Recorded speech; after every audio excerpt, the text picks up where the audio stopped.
Caso Roberto Jefferson.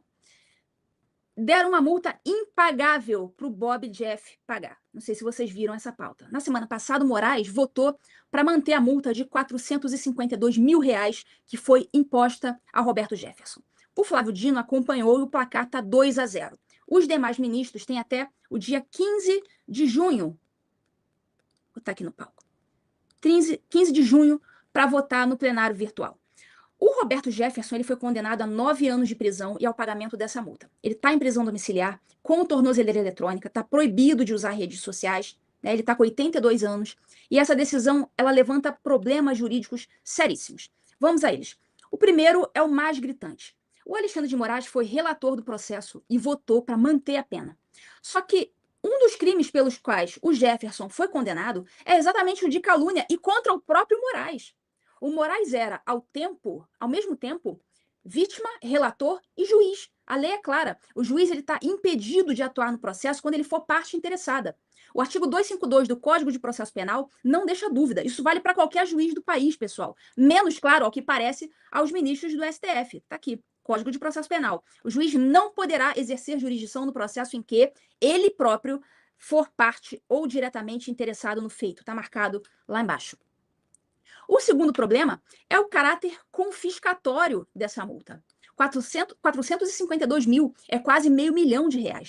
Para um homem de 82 anos, sem exercício de mandato há anos, esse valor pode representar parcela significativa ou até mesmo a totalidade do patrimônio dele.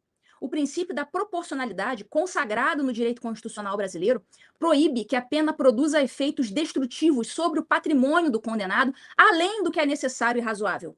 Uma multa que extermina o patrimônio de quem não tem como pagar deixa de ser uma sanção. Isso torna um verdadeiro confisco.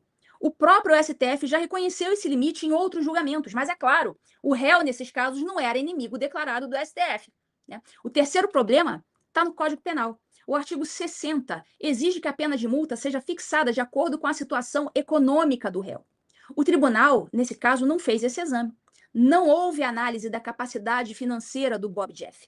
A multa foi mantida no seu valor original, sem nenhum ajuste às circunstâncias reais do condenado. Na fixação da pena de multa, o juiz deve atender principalmente à situação econômica do réu. Tá aí, estou mostrando para vocês o que diz o Código Penal. Isso não foi observado. Ninguém olhou a situação financeira dele.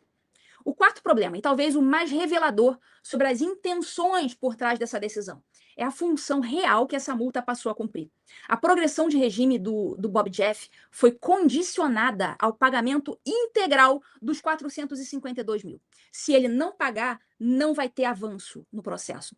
O problema é que ninguém analisou ali se o Jefferson tem ou não condição de pagar. E há boas razões para a gente crer que ele não tem. Ou seja, o STF fixou uma multa em valor impagável para um condenado de 82 anos, sem renda, sem mandato, e depois transformou esse inadimplemento dessa multa no principal obstáculo à progressão de regime dele. Então, esse raciocínio é brutal. Se a multa não pode ser paga, o regime nunca progride. E se o regime nunca progride, o Jefferson permanece indefinidamente nas mesmas condições.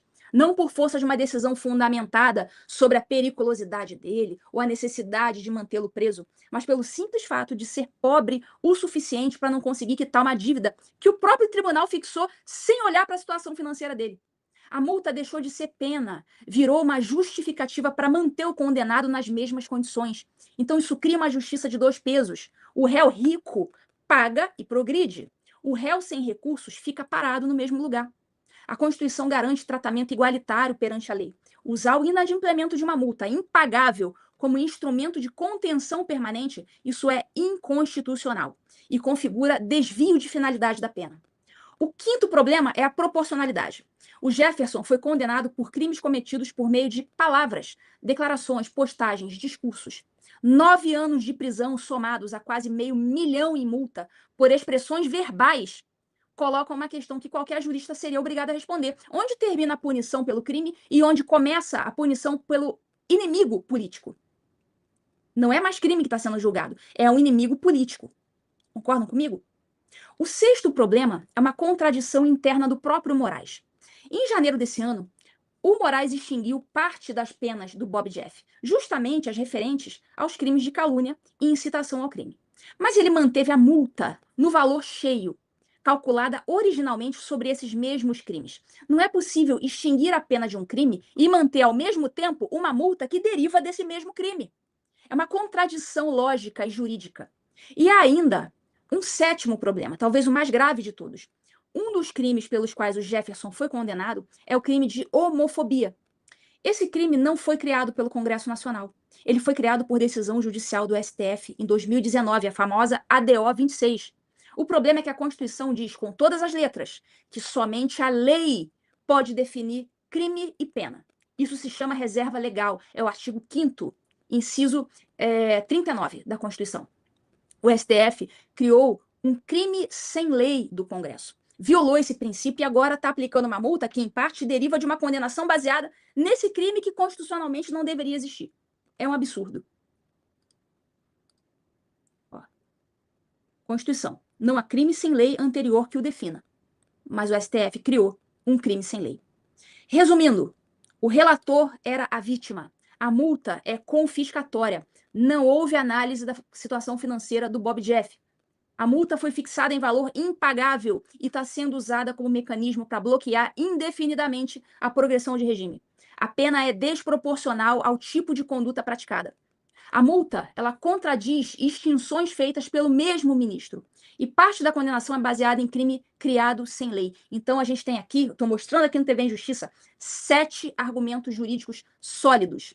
Qualquer um deles, isoladamente, seria suficiente para questionar a decisão. Eu estou apresentando aqui 7, certo? O STF não respondeu a nenhum desses argumentos. O Roberto Jefferson é um prisioneiro político. Lembrando ainda, no que diz respeito àquele outro episódio envolvendo a Bob Jeff, em que ele atirou contra os policiais federais, a 6ª turma do STJ acabou de rejeitar um recurso esse ano, salvo engano, foi em março, um recurso da defesa dele.